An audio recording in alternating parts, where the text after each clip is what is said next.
नाज़रीन, अमेरिका ने कभी ख्वाब में भी ये नहीं सोचा होगा कि उसका इस दुनिया में ये हाल भी हो जाएगा कि वो दुनिया को मुंह दिखाने के काबिल नहीं रहेगा। जब ट्रंप की हुकूमत थी तो ट्रंप ने अफगान तालिबान के साथ ये मुआहदा किया था कि मैं इज्जत के साथ अपनी फ़ौज को यहाँ से निकाल कर ले जाऊँगा।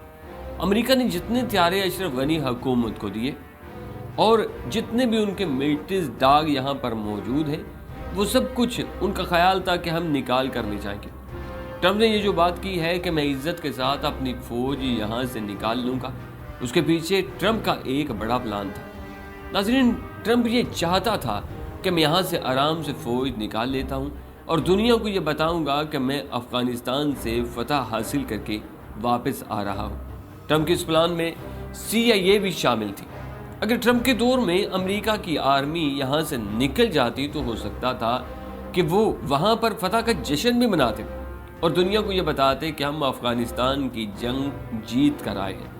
मगर बाद में ट्रंप की और एस्टेब्लिशमेंट की आपस में ऐसी लड़ाई हुई कि एस्टेब्लिशमेंट ने ट्रंप को हुकूमत से ही हटा दिया, जिसके बाद जो बाइडन की अमेरिका में हुकूमत आ गई।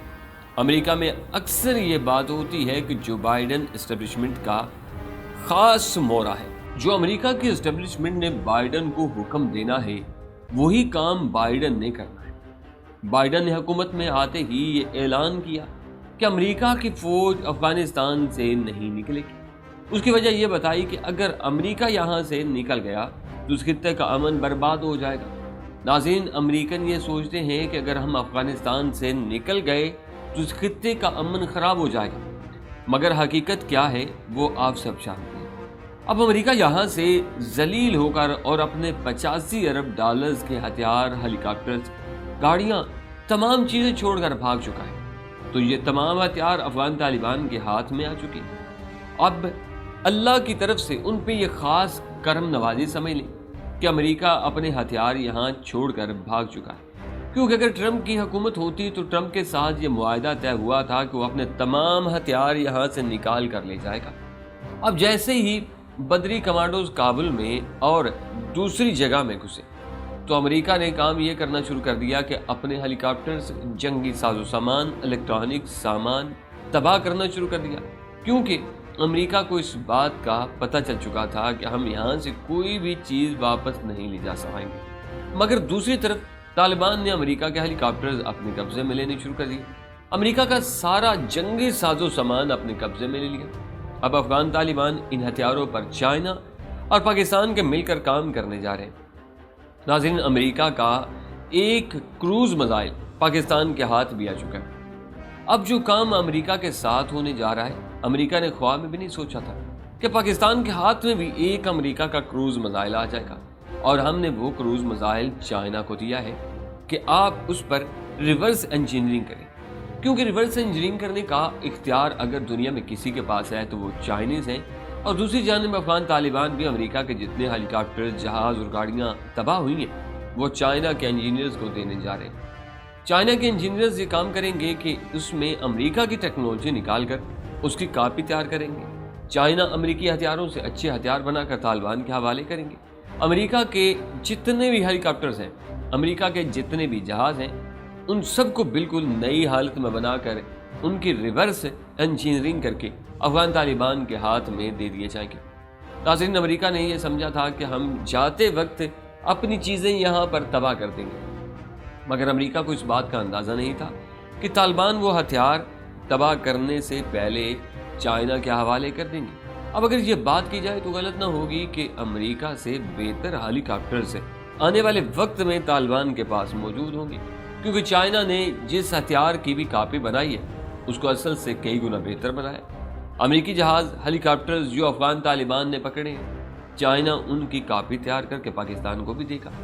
नाज़रीन, दूसरी जानिब अफगान तालिबान के डर से अमेरिका ने बहुत सारे हेलीकॉप्टर्स जो सेंट्रल एशियन कंट्रीज़ पर पहुंचा दिए थे। अब मामला ये हुआ है कि रूस के साथ तालिबान ने मुआहदा किया है कि वो हेलीकॉप्टर्स वापस अफगानिस्तान में लेकर आए।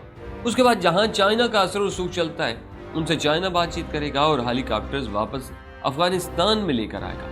अब रूस और चाइना की वजह से कम से कम 22 से 25 हेलीकॉप्टर जहाज़ वापस अफगानिस्तान में आएंगे। ناظرین، اب اس کے بعد اصل بات یہ ہے کہ افغان طالبان کے پاس پائلٹس کی کمی ہے۔ لگتا ہے کہ وہ بھی ٹینشن ختم ہو گئی ہے، کیونکہ آج سے 2 دن پہلے ایک افغان طالبان کی ویڈیو وائرل ہوئی ہے جس میں یہ دیکھا گیا ہے کہ افغان طالبان ہیلی کاپٹر اڑا رہے ہیں۔ اس کے علاوہ افغان طالبان نے ترکی سے آفیشیلی ریکویسٹ کی ہے کہ آپ ہماری پائلٹس کی کمی پوری کرنے میں مدد کریں، اور طالبان پاکستان سے بھی رابطے میں۔ اب پاکستان اور ترکی مل کر افغان طالبان کی ایئر فورس کو کھڑا کرنے جا رہے ہیں، امریکی جہازوں پر ہم ہاتھ صاف کرنے جا رہے ہیں۔ یہ جتنی امریکی ٹیکنالوجیز ہے اب یہ پاکستان کے پاس بھی آئے گی۔ ہمارے پائلٹس الحمدللہ دنیا کے بہترین پائلٹس ہیں، اور 2 سے 3 دنوں میں ایک بڑی ڈیولپمنٹ ہونے والی ہے کہ طالبان کی حکومت سازی مکمل ہونے جا رہی ہے۔ جیسے ہی طالبان کی حکومت مکمل ہو جائے گی، پاکستان، چائنا، ترکی اور دیگر ممالک طالبان کی حکومت کو تسلیم کر لیں گے۔ اس کے بعد مختلف ممالک کی جانب آفیشیلی طور پر آپ کو ڈیفنس معاہدے طالبان کے ساتھ کرتے ہوئے نظر آئیں گے۔ لہٰذا امریکہ جس ٹیکنالوجی کو دنیا سے چھپاتا رہا، الحمدللہ اب ہماری ایئر فورس، ہمارے پائلٹس اس پر ہاتھ صاف کرنے جا رہے ہیں، اور جو چائنا ریورس انجینئرنگ کرے گا سب سے پہلے وہ پاکستان اور افغان طالبان کو دیکھا۔ پرانے بھی ریپیئر کیے جائیں گے اور اس کی کاپی بھی تیار کی جائے گی۔ ٹرمپ کے جانے کا فائدہ یہ ہو گیا ہے کہ افغان طالبان اور پاکستان کو امریکی ٹیکنالوجی ملنے جا رہی ہے۔ اب امریکی اسٹیبلشمنٹ اور امریکی عوام کو ساری زندگی یہ یاد رہے گا کہ امریکہ کا کوئی صدر آیا تھا جو صحیح اور ذہین تھا۔ اگر ٹرمپ کو راستے سے نہ ہٹاتے تو آج امریکہ کو یہ دن نہ دیکھنا پڑتا۔ لیکن ناظرین، ہوتا وہی ہے جو قسمت میں لکھا ہوتا ہے، لیکن اب آنے والے وقت میں کیا ہوگا یہ تو آنے والا وقت بتا سکتا۔ اپنا بہت سارا خیال رکھیں، انشاءاللہ پھر حاضری دوں گا۔ اللہ کے نگہبان۔